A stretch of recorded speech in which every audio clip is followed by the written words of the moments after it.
streamline what the statute would read like if the bill were to be passed. And another document, the last one, that will help also, and specifically with where what language has gone where, is this reorganization chart that we have put together. So in the documents online, if you're at home and looking at the documents online or what Gary sent out, on this document, you only need to pay attention to the first 2 pages. This is going to be the most updated and correct, depending on what we're going over today. So in this, you see 2 columns on this chart. The first column is going to be proposed. So it's going to say on the red and blue document, that is the proposed bill draft. When you see 1A on that document, that's the proposed.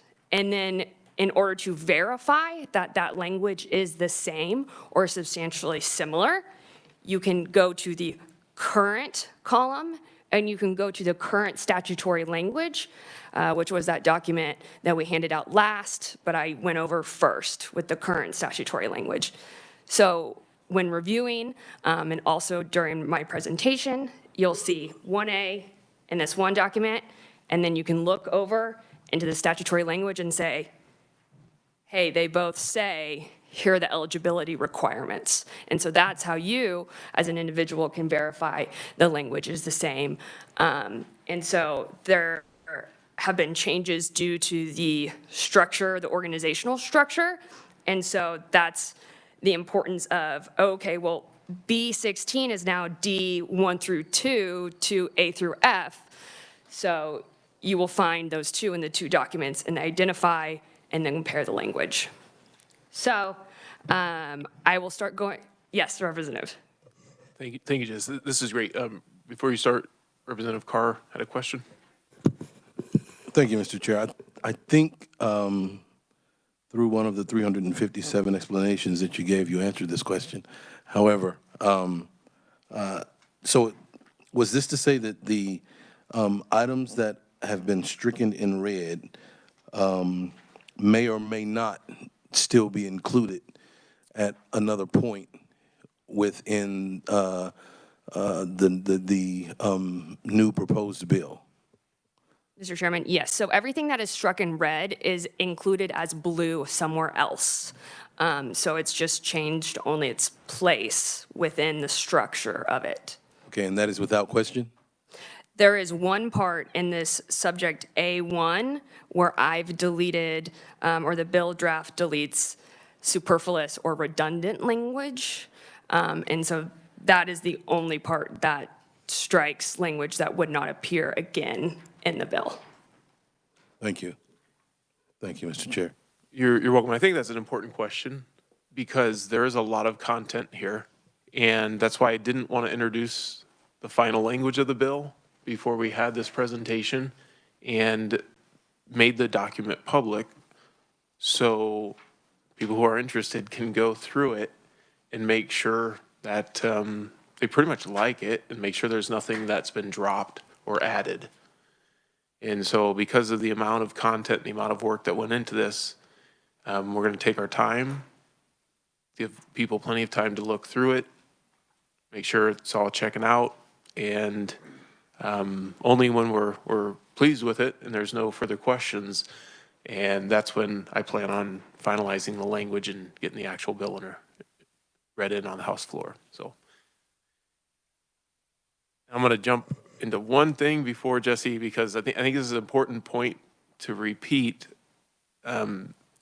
We have the different welfare programs, and so the idea is to take the current statute, which references different welfare programs throughout the entire statute in random places and random references, and it's just messed up. It's like looking at a bowl of spaghetti and trying to figure it out. Where's the end? Is it in the end of what? And and so what the revisers did is they took each program and made its own section. Seems simple, but there's obviously a lot of work into it. So, all right. Yes, thank you, Mr. Chair. And obviously, due to the length of the bill, there are some things I've caught since handing this out, even on Monday, when it comes to redesignations and numbers that I'll identify today and will appear in the next rendition when that comes. So as the chairman of the committee mentioned, the organization of this bill before you is generally going to be the following. Parent A is general eligibility for federal assistance. So what you have is Section 1, Parent A, we're keeping that general eligibility requirements. And Parent 1 is subject to additional requirements below, assistance in accordance with plans under which federal monies are expended may be any needy person who.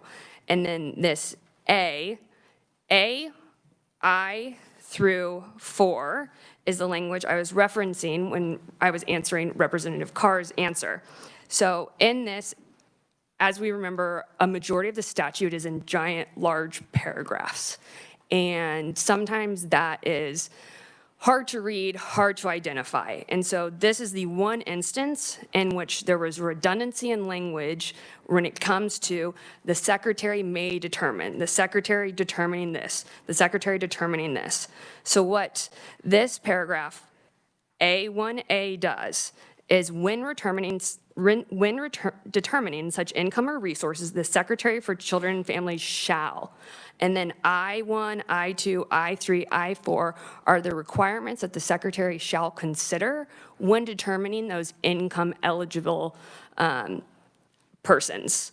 So you can even see in the red, if you're looking at the blue and the red document, you can see shall be considered in determining.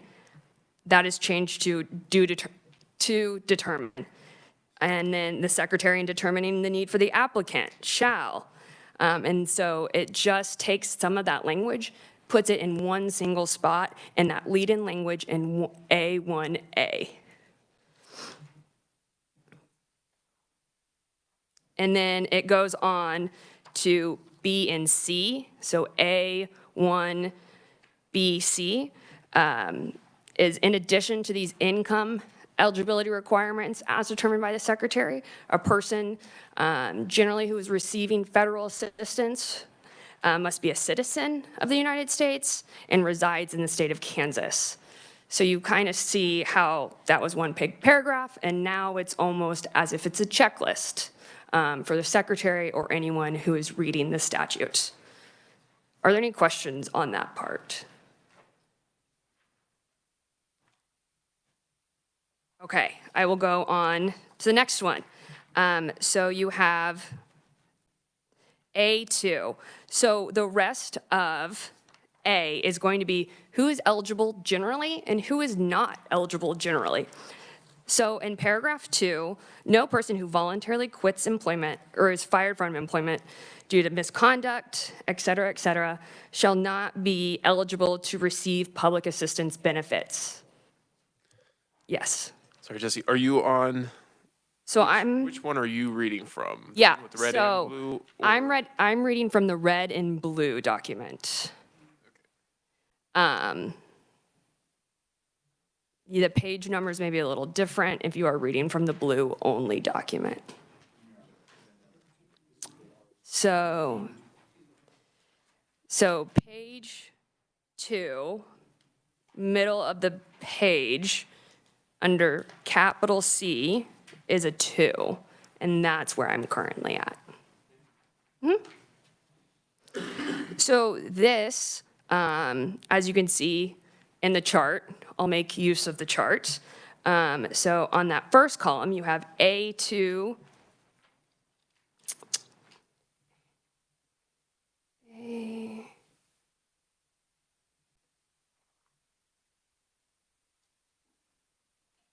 okay, so that A2C should just be A2.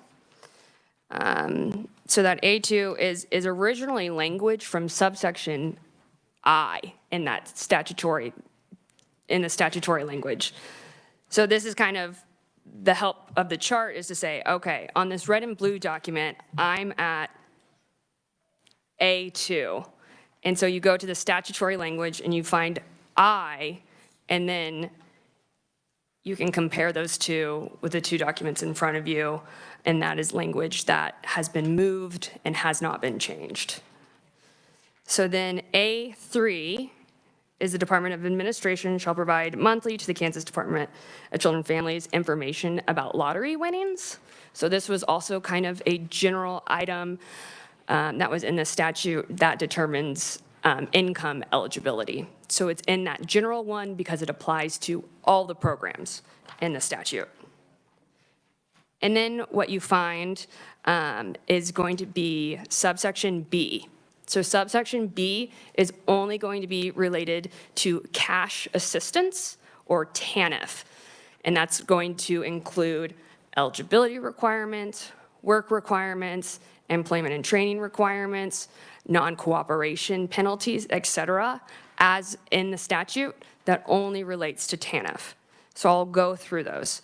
And one of the things about either the blue document or the blue and red document is that each subsection, A, B, C, and D, has this italicized title. And that italicized title is a signpost to help you identify which program that those are going to be under. So for example, B is TANF, C is going to be food assistance, D is going to be child care subsidy, and then as we go later into the bill draft, E, F, and G are going to be about items that apply to all three of the programs, such as assignment of rights, fraud investigations, drug screenings, and electronic benefit cards. So B1 is using that same definition of a household or a family group that the secretary uses to determine the income of that family group for the TANF program. 2, and this is on page 3, kind of in the middle. It's a new 2, but it has old black language that says assistance may be granted under this act to any dependent child or relative subject to the general eligibility requirements set out in subsection A. So if you go back to A, you remember that those are general eligibility income requirements for anyone who's receiving federal assistance through the state agency. Well, 2 is specific to TANF. Those funds may be given after the secretary has determined the income eligibility requirements to these persons. So this is when you see, to a dependent child, a relative, a parent of such child. So then on the next page, page 4, this paragraph has been divided into 2. So you see a new 3 in the old language in black. The family group shall not be eligible for TANF based on these items. So 3A through E. This is ineligibility, based if someone has already received TANF benefits for X amount of months. And then it also includes the hardship provisions for a recipient. So you may continue to receive TANF past the allotted months for which you are ineligible if there's a hardship found by the secretary in these cases found in A through E. So that language, when looking at the statute, it's in black because it kind of generally stayed in the same place with some changes around both sides of it. So new 4 talks about the work program requirements. So after those first 3 paragraphs in this TANF section, we're talking about, who is eligible and not eligible. So we've gotten out the general eligibility requirements, the TANF eligibility requirements out of the way. So these sections will be kind of chronological because now in paragraph 4, once they've been determined eligible or ineligible, we're talking about work requirements. So when you're applying to be eligible, to continue being eligible, you have to do a work program assessment. And so that is the requirement in 4. But then in 5, during the period that application is processing, you have to complete at least one module of a work program assessment. in verifying that you've completed that, and those requirements can be found in paragraph 5. And then that paragraph has the exemptions for good cause as determined by the secretary. So if you are unable to do that work program assessment at the period of application due to these listed reasons, the secretary can extend to you a good cause exemption, meaning that if you are unable to do the work assessment under this list of items, you are still eligible to receive TANF. And then at the end of page 5, we have paragraph 6, cap A. These are work requirements. So the past few paragraphs I was talking about was the work requirement assessments. So that's during the application process where they're kind of assessing, what services can best be provided, what can we do in order for recipients to meet these work requirements. So 6A is the requirement that they participate in work that leads to competitive integrated employment. And then it lists that the hours can be primary or secondary. In that cap B, it says 20 hours have to be primary, 10 hours can be secondary, and then depending on the makeup of your family in that paragraph, there are maybe a change or a difference in those work hours. And then in that cap C, new little I, there's a list. It's listed out what qualifies as primary and what qualifies as secondary. So previously